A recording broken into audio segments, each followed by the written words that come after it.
जी नाज़रीन, शहरी action committee ऐं ज़िलो सिंगारियो कमेटी जे तरफ़ां शहीदनि जी यादि में शोधाए चौक ऐं जनाब बाग वारे मेन रोड ते जेको आहे सो कैंप लॻाए उते जेको आहे सो शहीदनि जी यादि में मुल्क़दल तक़रीर कई वई। उन तक़रीर जो मुख्य उनवान रहियो त ज़िले जा तरक़ियाती कम। ज़िलो हेडक्वार्टर त बणियो, पर ज़िले हेडक्वार्टर बणण खां बाद में जेका ज़िले जी बजट आहे उहा ख़बर नाहे त अलाए केॾांहुं पई वञे ऐं ज़िले जे माण्हुनि खे हिन वक़्त ताईं ज़िले मां को सहूलियत या को लाभ हासिलु न थी सघियो आहे। उन सां गॾोगॾु ज़िले में जवाननि शहादत माणी, उन्हनि जे वारसनि खे हिन वक़्त ताईं का बि अहिड़ी तसली बख़्श नौकिरी नाहे ॾिनी वई। उन्हनि खे हलकड़ियूं पटे वाले जूं इहे नौकिरियूं ॾिनियूं वयूं। कुझु टाइम ताईं हलाए करे उन्हनि खे घर फ़ारिग करे छॾियो वियो आहे। सरकार खां उन्हनि मुतालबो कयो त असांजे शहीदनि जो खून ज़ाया न थींदो ऐं असांखे शहीदनि जे खून जो हिसाबु ॾिनो वञे।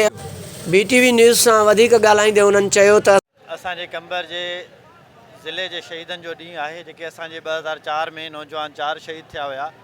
उनजे बदिरे में असांखे ज़िले जो हिकिड़ो नाले त ॾिनो वियो त तव्हांजो कंबर ज़िलो आहे, बल्कि ज़िलो कोन हुयो। हिन वक़्तु इहे रियासतूं ॿ ॾिनियूं वियूं आहिनि, हिकिड़ी चांडे खे बि मक्सी खे। अञा ताईं असांखे ज़िले जूं सहूलियतूं मिलियूं कोन्हनि के, जेकर फ़ाइदो पियो आहे त जेको आहे सो नवाबनि सरदारनि खे पियो आहे ऐं ज़िले जे आम माण्हुनि खे को बि फ़ाइदो न मिलियो आहे। उन्हनि जी जेकी कोटा मिले थी उहा उन्हनि खे ई थी मिले, उहे पंहिंजे मनपसंदि माण्हुनि खे था ॾियनि।